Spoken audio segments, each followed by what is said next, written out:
Tātad šonedēļ, 14. februārī, bija vismaģiskākie Valentīna dienas svētki. The symbol of love, mīlas svētki, kas var būt skaistāks par to. Viss, kas varbūt skaistāks par to, ir liela peļņas diena puķu bodēm no restorāniem, kas ir absolūti fantastiska lieta, jo, principā, ziemas laikā nekas baigi nenotiek tajā sfērā. Vispār arī viesnīcas, jo ne jau mājās darīs tās pašas 3 pozas, tev vajag samaksāt 100 eiro par nakti, lai pamēģinātu citā vietā tās pašas 3 pozas, bet par to cits stāsts. Kā rezultātā es padomāju, ka ņemot vērā, ka ir mīlestības laiks un Valentīna diena, ir tieši labs laiks parunāt par attiecībām. Un par attiecībām šodien būs sadalīts 2 daļās.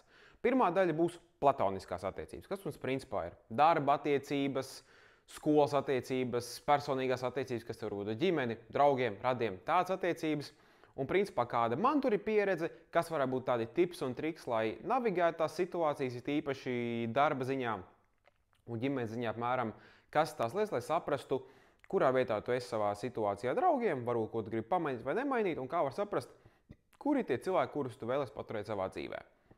Bet otra daļa, ņemot vērā, ka ir runa par Valentīna dienu, būs par mīlestību un par attiecībām.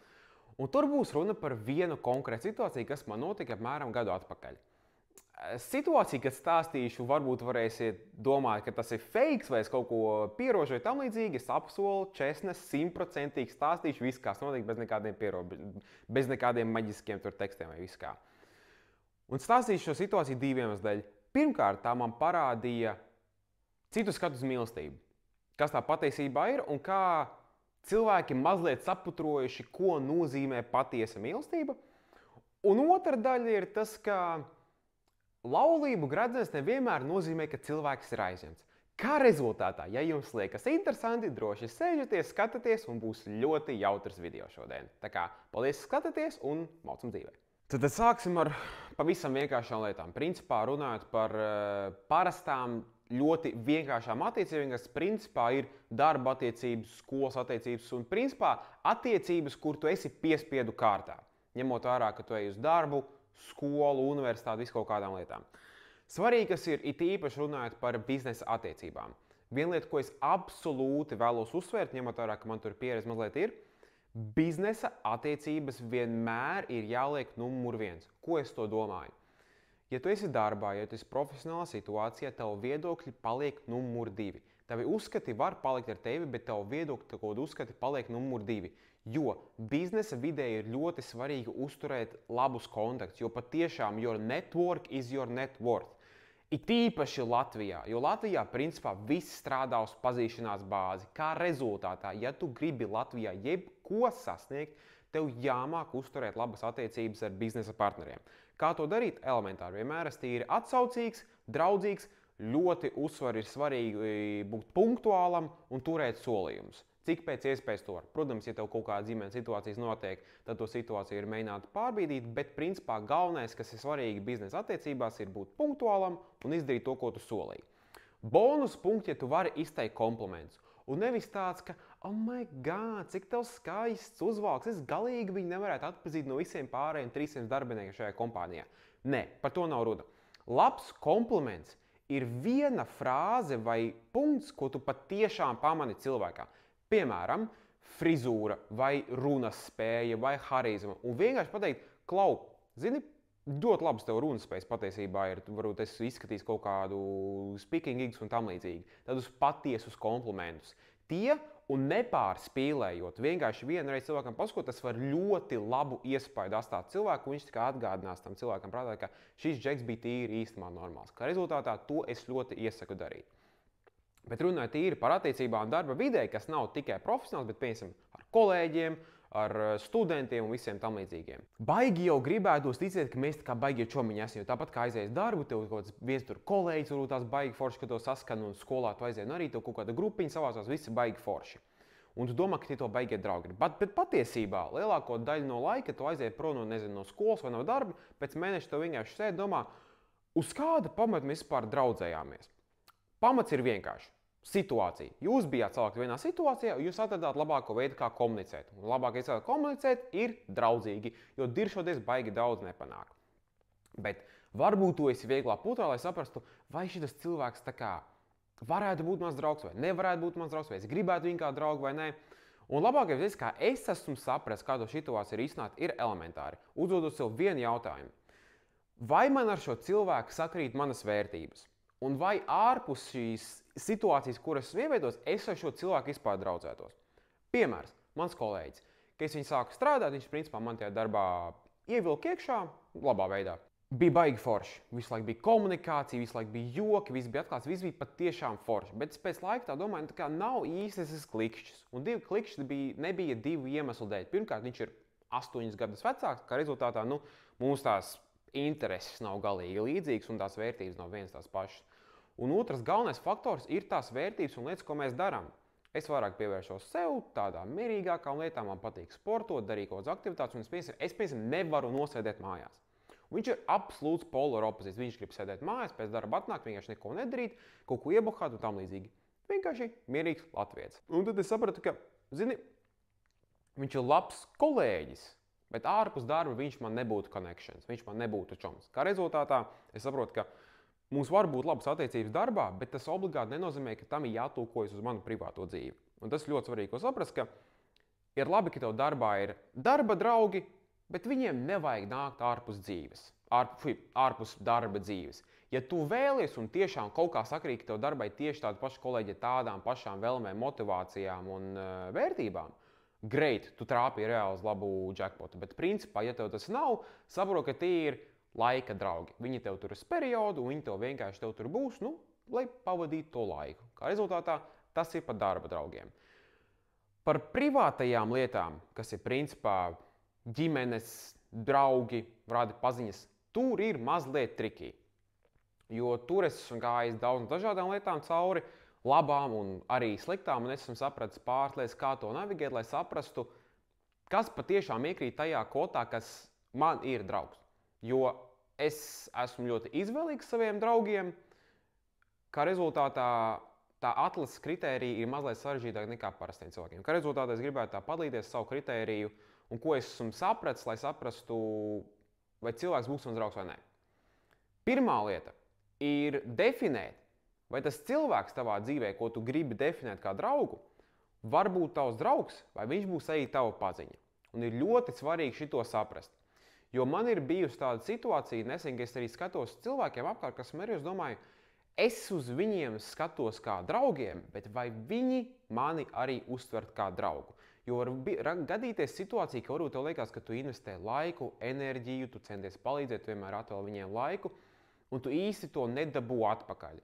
Un tev varbūt sākumā liekas, ka what the fuck, kāds var būt, kādēļ viņi tā neuztver, jo tie taču kā mani draugi, bla, bla, bla. Bet vai tie tiešām ir tavi draugi?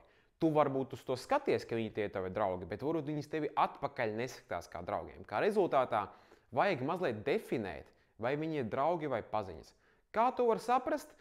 Nav tas vienkāršākais process, bet principā vajag saprast, kā tu jūties ar viņiem. Un viens tāds veids, kā es to skatos, ir uzdot sev jautājumu, vai es tiem cilvēkiem uzticētu savus tādus svarīgākus noslēpumus vai notikumus un kaut kas tāds, kas mani grauž. Jo kurām katram es neatvēršos, jo vienkārši dzīve parādīs, ka to labāk nevajag darīt.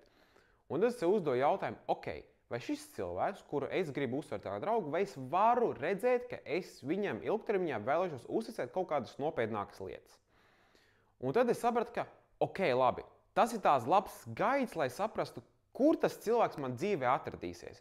Jo ja es saprotu, ka jā, man patīk viņu laiku pavadīt un ir forši, mēs varam pabazarēt, bet ja es nevēlos viņam uzsvērt tās lietas, ok, tur mēs nolikam robežu. Un tas ir pilnīgi ok, jo man vienmēr likās, ka visi draugi ir iekrīt vienā kastē. Un tas ir baigi forši, bet tas patiesībā vairāk izdara sūdus tev nekā labumu. Jo tu visiem atvēli vienlīdzīgu enerģiju, kā rezultātā tas laiks, ko tu pavadi un ko tu izdali ārā, paliek neefektīvs. Tu mazāk dod to enerģiju tiem draugiem, kuri patiešām ir tevi draugi, un tu dod pa daudz tiem cilvēkiem, kuri to absolūti nenovērtēs. Tādēļ ļoti svarīgi definēt arī, kuri ir draugi un kuri ir tavi tuvinieki, paziņas un tam līdzīgi.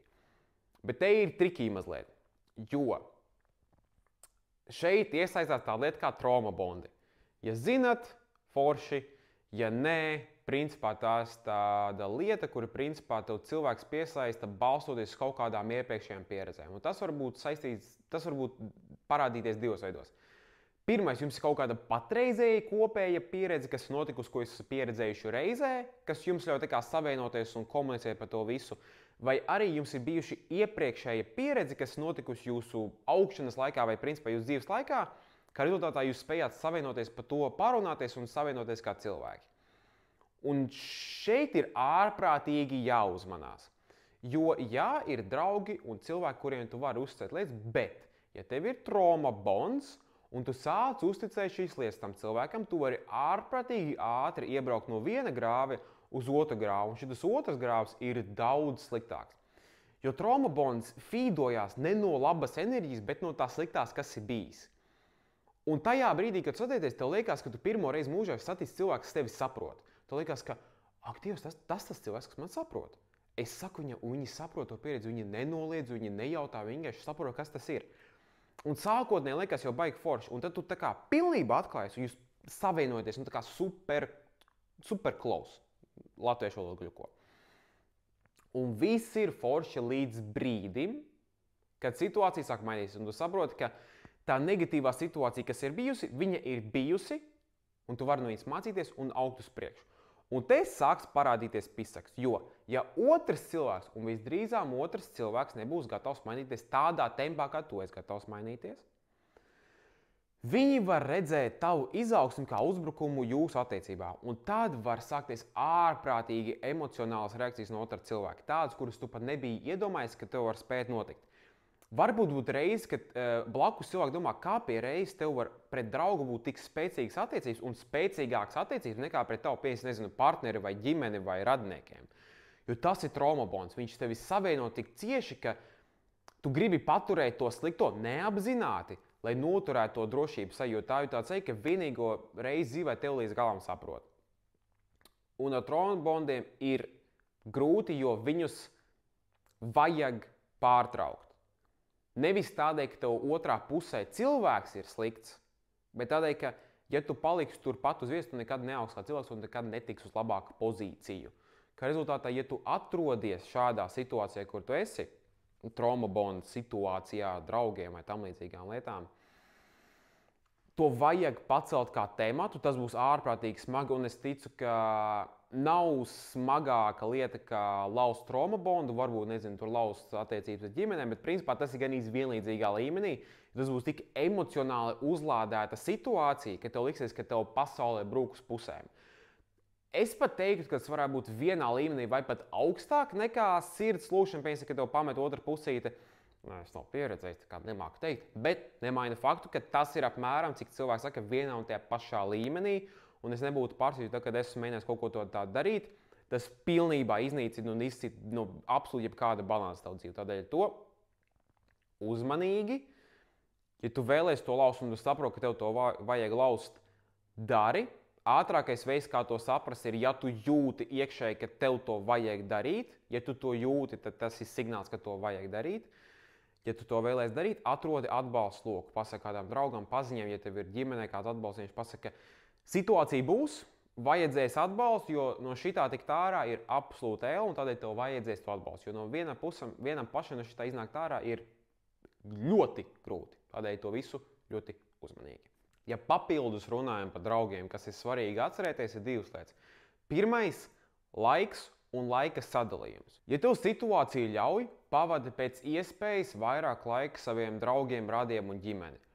Tas ir tas, kas padara šo dzīvi vērtu, kas padara šo dzīvi ciešamu, patīkamu, interesantu un memorable.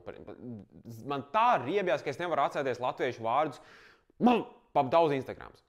Bet vajag arī novilkt robežu, kurā brīdī tu pasaki, nē, stop, man vajag laiku sev. Šis ir viens, kas man ārprātīgi gļuko visu laiku. Es nevaru tā kā pateikt sev, ka, zini, varbūt šodien es nejūtos tā, ka es gribu satikties saviem cilvēkiem. Lai cik es gribētu viņus satikt, man vienkārši šobrīd nav enerģijas, spēks, prieks vai tam līdzīgi.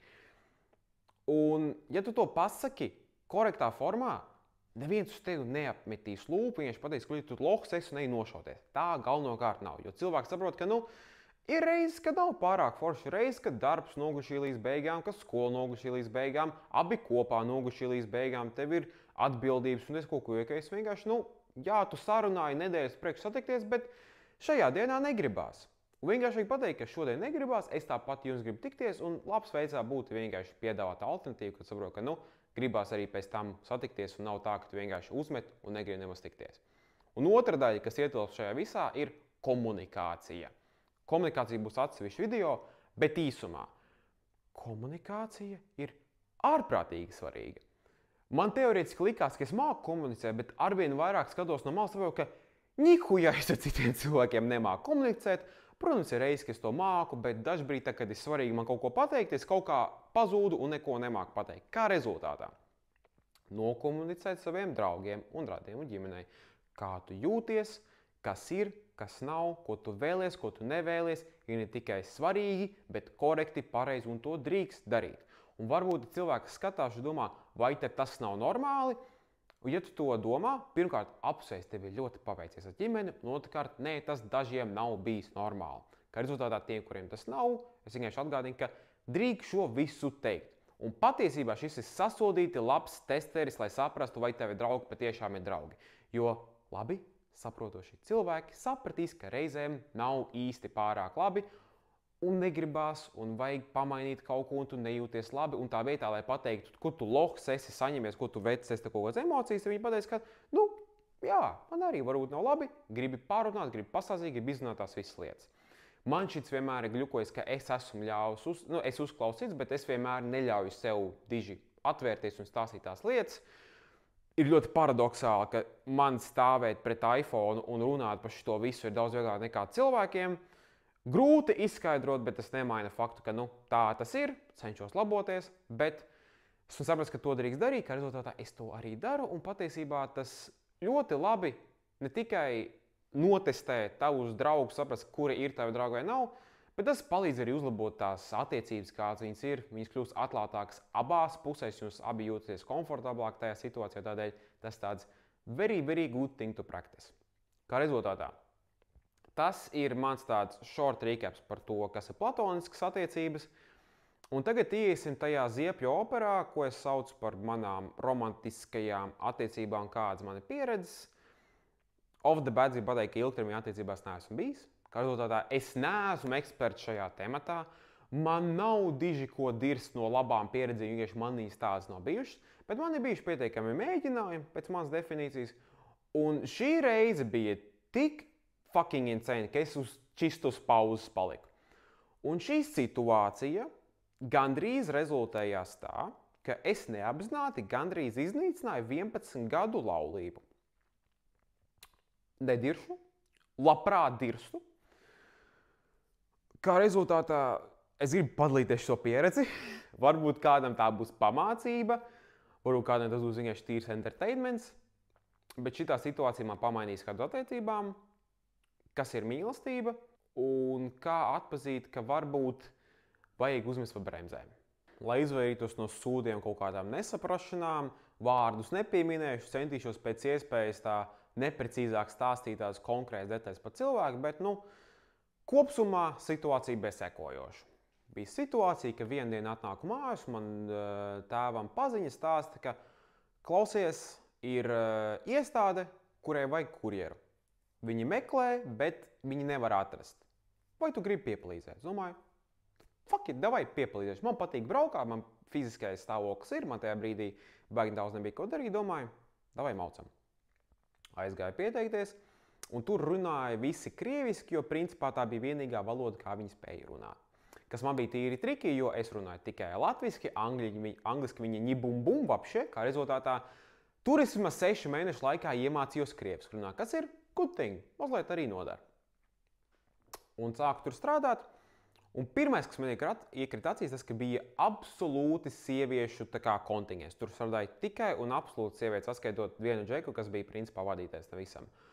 Un side note, sieviešu kolektīvs ir tāds čūsku mīdzenis. Meitenes piedodiet, bet, bļeļ, jūs strādāt kopā tikai nedrīkstat. Tā kā vajag būt džekiem. Jo tad, kad tev pie tevis nāk 3 dažādas sievietes un strāsta vienu un te pašam tematam 3 dažādas variantus, kas notika, un neviens nelainojas ap ar nevienu tematu. Daži bija pats jautājums, bet kurā fantāzija pasaulē jūs dzīvojat? Protams, viņas bija jautras, viņas bija middle-age, bet sākot no 30 līdz 60. Bet es teikšu godīgi, bija ārprātīgi jautri, jo katru dienu tu atnāc darbu un tu jūties patīkami, visiem vienmēr var paklačot, viss bija forši, vienmēr pabaroja, ko es ļoti novērtēju, ka rezultātā pieredze bija ļoti jauka. Bet šo 6 mēnešu laikā mans galvenais darbs bija nogādāt pārtiku un darbinieku no punkta A uz punktu B. Un darbinieks punktā B vienmēr bija konkrēts. Viņi tur mainījās varbūt tik pa dienām, jo strādāja 6 dienas nedēļā un vajadzēja pauzes paņemt. Atvainojiet, es nesen paēdu, man konstantā trauks nāk. Bet vajadzēja vadāt to cilvēku punktu B visu laiku. Kā rezultātā nācās daudz laika cilvēku to pavadīt. Un viens no tiem cilvēkiem bija, sieviete. Viņai bija 33, 34 gadu tajā brīdī. Un kaut kā sākumā es biju tīri neitrāli, jo es tikko esmu sācis un es neko nesaprotu krieviski. Paldies Dievam, viņai nebija tā kā piejauktā krievu valoda, viņai bija vienkārši tīri krievu valoda, bet es nemāju faktu, ka primāri daudz laiks bija Google Translate un pirkstiem radīja, ko viņi grib pasniegt un ko es tur gribu pateikt. Bet sākotnēji jau bija tāds konekts ar mūziku. Es klausījos vairāk house mūziku, un es vienkārši nagļi kā liku, kas man patīk. Viņai baigi iepatikās vienā brīdī. Viņi tur vaibo, viņš zamojas, tās, ok, labi, vismaz patrāpījās kolēģi, kuriem patīk mana mūzika, jo ņemot vērā, ka man jābrauc uz darbu un atpakaļ viņu, paldies Dievam, varēšu paklausīties mūziku, nevis, Latvijas kristīgo radio. Labs bonus. Un laika gaitā viss gāja priekš, viss bija absolūti neitrāli, nekādas tur jaunumi nebija, vienkārši mēs tur ik pa laikam kaut ko sākām runāt, jo vienkārši man vajag tīri valodu saprast, es varētu saprast, kas man jādara. Un ik pa laikam kaut ko tur pabazarējām, bet kopumā lēnām attīstīties krievu valoda, mēs tur sākam darboties tam līdzīgi, ik pa brīdī kaut kādi pat tur joki sanāca vai tam līdzīgi, vai tīzlu vai tāds.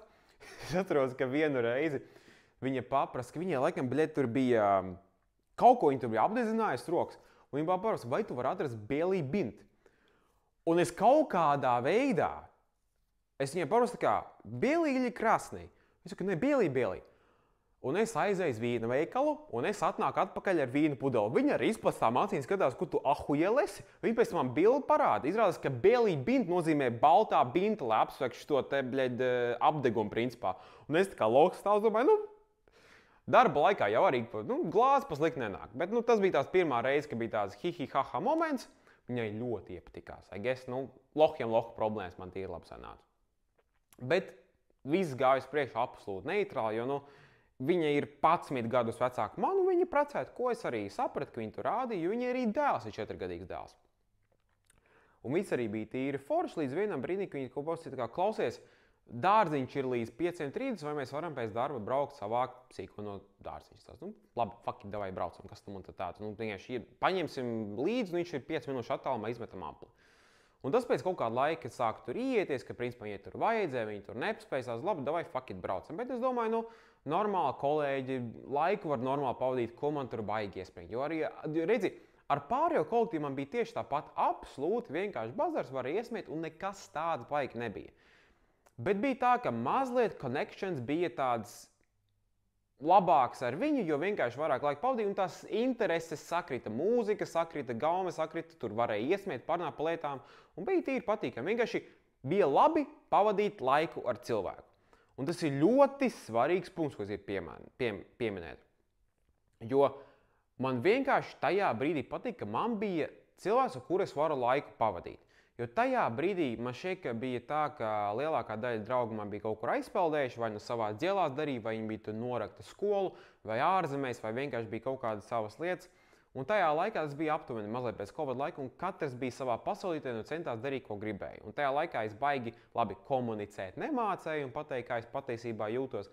Ka rezultātā man bija tāds, bet kur ir cilvēks, kurus var laiku pavadīt, pat ja es pusi no laika nesaprotu, ko viņi runā, un pusi no laika nesaprotu, ko es runāju, ir tīri forši, ka vienkārši ir ko laiku pavadīt. Kā rezultātā es uz to tā skatījos, manis uzskati nebija absolūti nekā savādāk, vienkārši man ir cilvēks, ar kuru laiku pavadīt. Bet šo mēs biznesā saucam par foreshadowingu.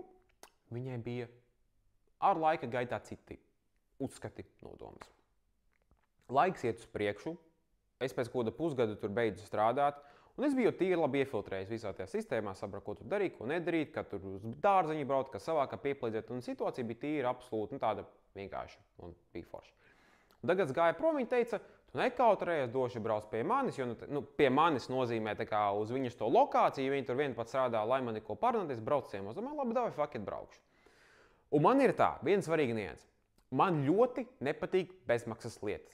Jo, ja ir kaut kas bez maksas, vienmēr ir slēptā apmaksa kaut kam. Tu kaut kā pa bezmaksas lietām apmaksās jebkurā gadījumā. Kā rezultātā, kad es braucu pie viņas, viņi vienmēr parūpējas, ka es tā kā dabūju bez maksas spaiku, un es kā biju atsaucis, domāju, labi, viss forši. Bet es negribēju braukt tukšām rokām, tāpēc sākumā pirmās pāris tur es braucu reizi nedēļā, vienkārši tā atrādīties, kaut ko parunāties. Un es aizvedu vienkārši tur šokolādes kastītes vai ko vienkārši, bāzes lietu, ko es tur baigi citu tur vedīšu. Bet viņi tur mēģināja piedurties, ka, oh my god, man tur diēta, blā, blā, blā, kaut ko šito visu. Domāju, labi, davai, fuck. Un vienu dienu Krasaučiks Aksels aizbrauc uz veikalu, uz Lidlu. Un, ja jūs zināt, Lidlā ieejot iekšā, pirmā daļa ir puķes. Un es skatos, un es salīmēju kopā, ka, vecinē patīk puķes. Un es paskatos cenu, saprotu, ka šokolādes kaste 2,50 un puķis ir trīnīts. Paiebaķi man tie 50 centi, pohujas paņemšu puķis. Puķi, kurai čiksītē puķis nepatīk, bļaļ. Pohuj ņemā puķis, pāris stulpus aizdam, vispār zaibīs. Es gribu pieminēt visas lietas, ko es savā dzīvē esmu iemācījies no paša savām kļūdām. Man tajā brīdī nebija cilvēks, kurš pateikt, ka varbūt pieaugušai sievietei nevajadzētu vest puķis, ka tas varētu rast divdomīgu situāciju. Tādēļ pataupiet mani, bet saprotiet, ka šis bija sākums kaut kam nepareizam. Es teiktu no abām pusēm, jo jā, tā bija daļai mana vaina, kas nenolasīja situāciju, bet savā prātā tur nekādu divdomīgu tematu nevarēja būt, jo pirmkārt es vienkārši vedu puķis, jo es novērtēju to laiku, ko cilvēks ar mani pavada, un ja viņai patīk puķis, es viņai aizvedīšu puķis. Bet otra svarīga daļa, un šitā ļoti svarīga daļa, ir tas, ka viņa man sāka sazīt, ka viņai vīrs vēl aizvien ir palicis valstī, ārvalstī, jo viņa ir imigrants. Un vīrs netiek ārā no valsts. Es negribu teikt konkrētu valsts, jūs apmēram varat saprast, kas par politisko situāciju šobrīd notiek, bet es baigi konkrēti neko nevēlos pieminēt. Un vīrs viņai bija tajā valstī 11 mēneši jau. Un es viņai saku, un tu varēji just tik pa brīdi, ka viņa tā kā, īsti negribēja vai kaut kas tur nepatika. Es teicu, stop, mani vecāki arī ir šķīrušies, un es vienkārši kā bērns vēlos pateikt, ka tā pieredze ir elle. Es nevienam to nenovēlu. Un tad, kad tev ir bērns, tavas vēlmes ir numur 2. Tajā brīdī, kad tu izvēlies sev audzināt bērnu un dzemdēt bērnu, tu esi numur 2. Nekas tajā dzīvē, tavā dzīvē nav svarīgāks par tavu bērnu. Bļeģ, ja tev bērna dēļ vajag nomirt, tad to tu arī izdarīsi. Punkts. Kā rezultātā, man nav svarīgi, kāda tev ir situācija, ka jūs tur ilgi neesat bijuši kopā vai ko. Ja viņš grib braukt uz Rīgu, atrisini to situāciju. Un es viņai reizi pēc reizes borēju to galvā, jo es zinu, kā tas ir, kad vecāks šķirās, teica, ka lūdzu atrisini to situāciju. Es nevēlos redzēt vēl vienu salauztu ģimeni, tīpaši, ka tev sīkiem ir 4-5 gadi. Tu nevari iedomāties, kāds iznīcina to cilvēku ilgtermiņā. Tas ir ātrākais viss, kā sapis sava bērna nākotni. Kā rezultātā, man likās, ka bilde ir absolūti skaidra. No manas puses, ja tu aiziet pie cilvēka, saki, kā nelauz attiecības, un tu aktīvi saki, kā davai salbo to visu, es nezinu, vai man vajadzēja viņai pateikt, ka es tevi nevēlos izspist. Laikam vajadzēja, bet par to vēlāk. Situācija lēnām iet uz priekšu, kaut ko es tur vēl tur braucu reiz nedēļā runāties, kā es teicu, ka vienkārši patīk laiku pavadīt, un pienāk moments, ka viņš tiek uz Rīgu. Viņš kaut ko tur vedās, tam līdzīgi es varu just, ka viņa tāda nervoza sāk palikt. Nevar saprast, par ko, jo viņi baigi neko nestāsta, bet labi, es to nelieku un nevajag. Bet pienāk liktenīgā diena. Vienu dienu viņi man atsūta puķis, atsūta bildi, ka puķis vīs nost, viņi tā kā playful teksts atskatīja, man gribās vēl. Es domāju, labi, davai fuck it. Es iebraucu Depiķā, es paņēmu kaut kādu malkstu, vai davai pie reizes paņemšu tur puķis, kaut ko tur aizvēl, vienkārši tāds, man gribās paēst, es nopirkšu puķis. Tāds bija mans čigāna aprēķins. Un es tā kā skatos telefonā, es domāju, labi, man kaut kāda darīšana vienos ir, es aizbraukšu tagad vienkārši. Es aizbraucu tagad. Ir puķēm, ir tīri bizī. Un es ienāku klāt, iedot puķus, un es redzu, ka viņi tā ārprātīgi nervozi ir. Čuza huņā. Es pastu uz otru pusi pārplacam, redzu, ka zīkais sēž. Un tur blakus vīrietis sēž. Pastu uz vīrietis, saprotu, ka tas ir viņas vīrs. Es saku, beidzot, pirmo reizi viņu redzu. Un es ar pilnu pārliecību aizēju pie viņas, sasveicinos, iepazīstinu sev, sasveicinos ar sīko, un tā kā eju atpakaļ pie sievietes, un es redzu, ka viņa tāda galīgi nervozi neapmierinās. Saprotu, ka baigi negribās runāt, baigi neko negrib darīt, kā labi, nelīdīšu, kur nevajag. Aizēju blakus, paņemu paiku, aizēju nosēsties tur mazliet tālāk. No attāluma es redzu, ka tur notiek dialogs. Agresīvāks tāds dialogs nekā parasts, un kaut kas galīgi nav kopā. Bet es to ignorēju, jo tas man nav no svara, tā ir viņa situācijas, nelien, kur nevajag. Vienā brīdī es redzu, ka vīrs pieceļās un nāk manā virzienā. Bet aiz muguras man ir tolis, kā rezultātā varbūt viņš iet uz toleti. Viņš vienā brīdī pienāk man klāt pie pleca un tā kā piebaks tāds, vai mēs varam parunāt. Viņš nosēžās un mani sabiedēja uzreiz viņas skatiens, jo viņas skatiens bija tāds, ka viņš čista mani grib novākt.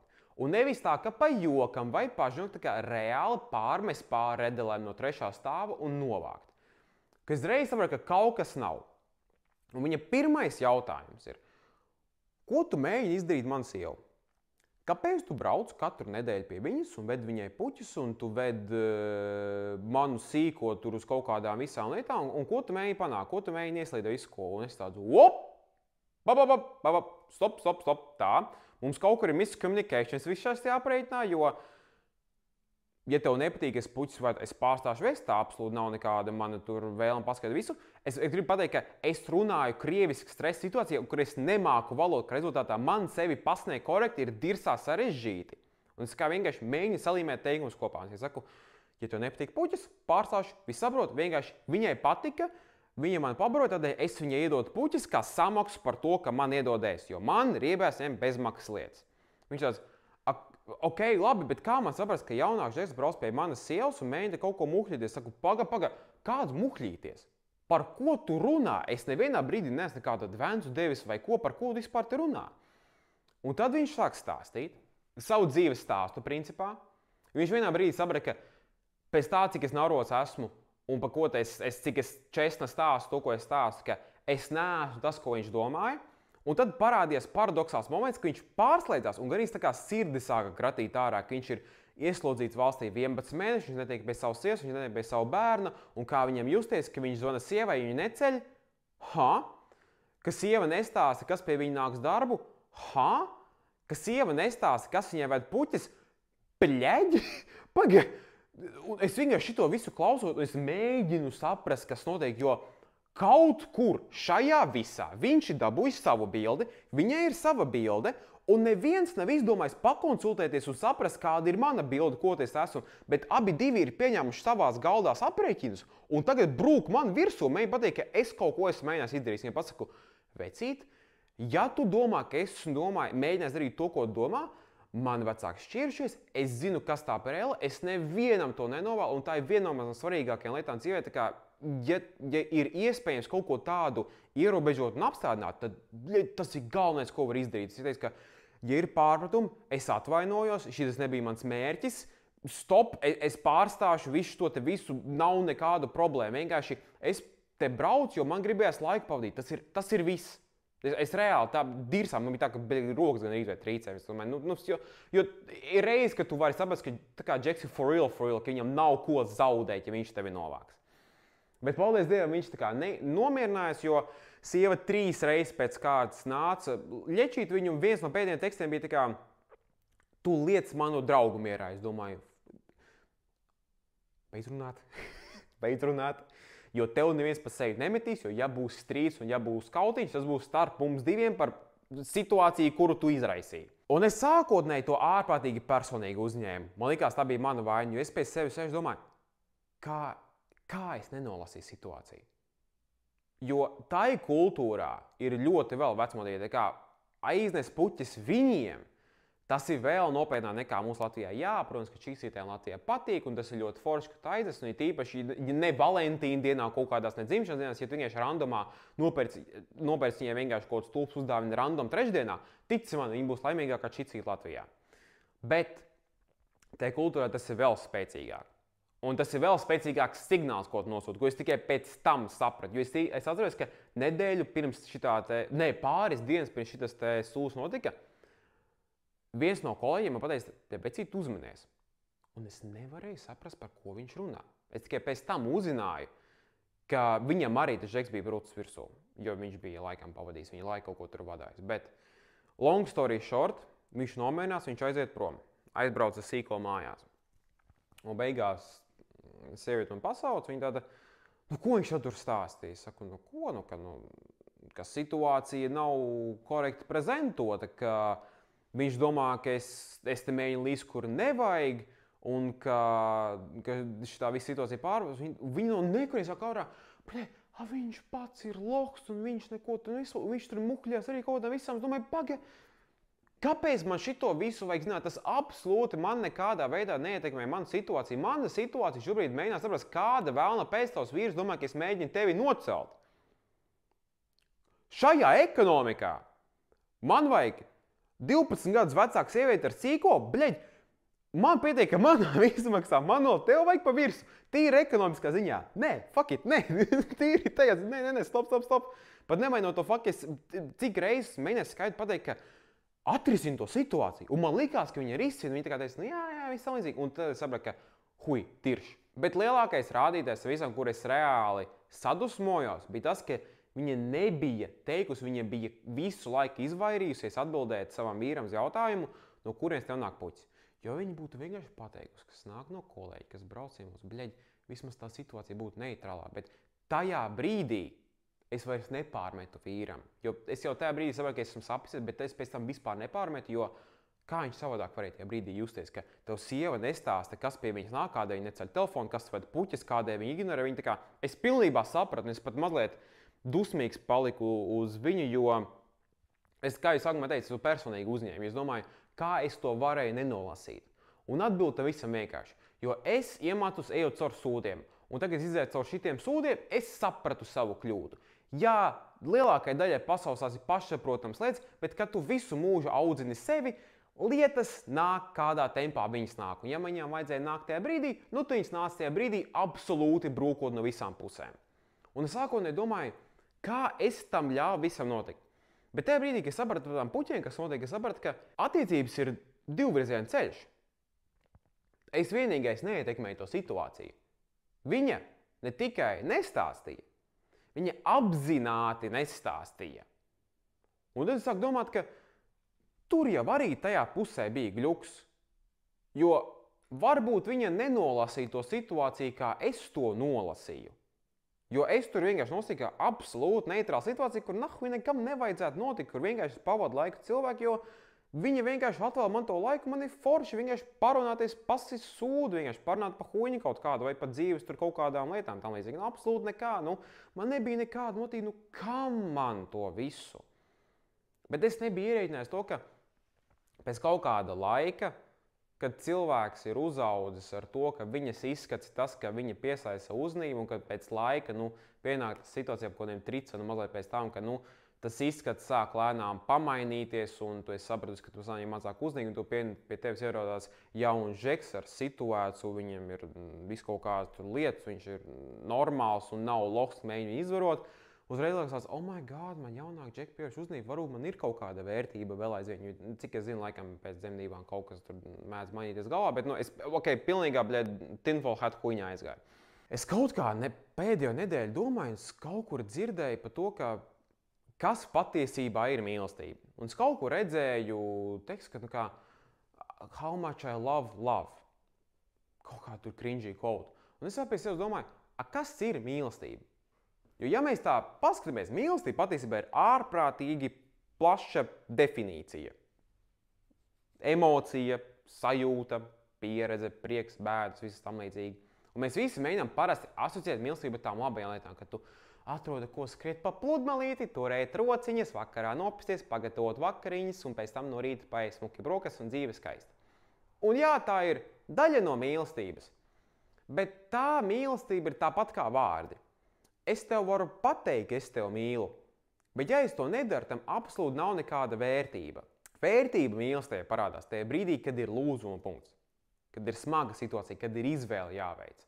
Jo tad tev jāveic sacrifice, lai noturētu un pierādītu to mīlestību. Tas pats var būt ar draugiem, radiem, ģimeni. Un ja mēs tā padomājam arī tīri Valentīna dienai, kādēļ roze ir tik simboliska Valentīna dienai mīlestībai? Tad, lai novāktu rozes, tev jācīnās ar dzelžiem. Tiem tu masumiņiem, principā. Kož sāp, var sagriezties, bet, ja tu to izdari, tas ir dedication. Tas nav vienkārši parasti tulpīt nogriezt. Nolasīt to visu, parūpēties, lai var paņemt pie kātiņa, lai var iedot visu smuki. Tas prasa darbs, prasa attieksmes, prasa ieguldījums, prasa sacrifice. Un tā jau tā patiesībā mīlestība ir visa, ko varbūt daudz neapzinās, ka, sacrifice ir mīlestība. Un paradoxālā kārtā, lai cik tas nepatīk būtu, atzīt, lai cik man pretīgs būtu, viņa parādīja vispatiesāko veidu mīlestībai, kas ir, viņa bija gatava iznīcināt savu dzīvi, lai pavadītu laiku ar mani. Kas neliek man justies labi nekādā veidā, kas nav patīkami nekādā veidā, bet es vienkārši sapratu, ka tā bija viena no retajām reizēm dzīvē, kad cilvēks bija gatavs sacrificot pīstam. Un es uzskatu, ka tā ir tāda patiesāka definīcija mīlestībai, ka tikpat, ja tu pasies arī saviem vecākiem, tie, kuri sacrifico, tā jau ir tā mīlestība, ka viņi saprot, ka viņi ir numur 2, ka tu kā bērns numur 1 un tevi liek uz piedestālu nevis tādēļ, ka tu vienkārši to pelnīsi, bet tādēļ, ka viņi izvēlēs tev te būt. Tā ir mīlestība, sacrifice mīlestība, nevis labās lietas. Protams, labās lietas, labās sliktiem nāk kopā, bet novilkt robežu un pateikt, ka es esmu gatavs mainīt sevi tevis dēļ. That's some real shit. Un es domāju, ka tu nekad nezināsi, kurš pa īstam ir tavs cilvēks līdz tam sliktajām, smagajām situācijām. Jo tajā ziņā, kad pienāk sūdi un tev vajag atbalstu, un tad, kad cilvēks gatavs sacrificot tevis dēļ, vai draugs, vai radnieks, vai partners, tā ir īsta mīlestība. Un nevajag apzināti spiest to robežu, un apzināti tiekties uz to, bet tajā brīdī, kad tu esi tajā pozīcijā, ka tev patiešām vajag atbalstu, skaties, kuri ir gatavi sacrificot tevis dēļ. Jo tie cilvēki, kuri to gatavi darīt, tie patiešām ir priekš tevis, un viņi pa īstam mīl tevi. Protams, ir forši un mierīgi rādīt to labo pusi, bet tagad pienāk sūta, tad tu pa īstam saproti, kurš ar tevi ir. Mazliet tāds bēdīgāks, teiksim tā, nobeigums, bet es nemainu faktu, ka mīlestība viena sasodīta, ellīga, interesanta lieta. Un, ja to pieredzi, tad enjoy that shit while it lasts. Un es domāju, ka nevajag tiekties tikai pēc tā labā, vajag pēc balansa. Gan labo, gan slikto. Tādēļ es teikšu godīgi, es nezinu, kā šo video nobeigt. Es nezinu, kā es to visu vispār esmu piedzīvojis. Es nesaprotu, kādēļ man vienmēr šitās jautrās pieredzes nāk, bet es nemainu faktu, ka daudz ko esmu mācījies. Un paldies Dievam, šitā vismaz situācija man pierādīja, ka es varu pat sapistos veidos dabūt mīlestību savu, kas man likās, ka varbūt būs man neiespējami. Tādēļ, paldies par uzmanību, paldies, ka skatījāties, jauku novēlotu Valentīna dienu, jauku vakaru buči, čau!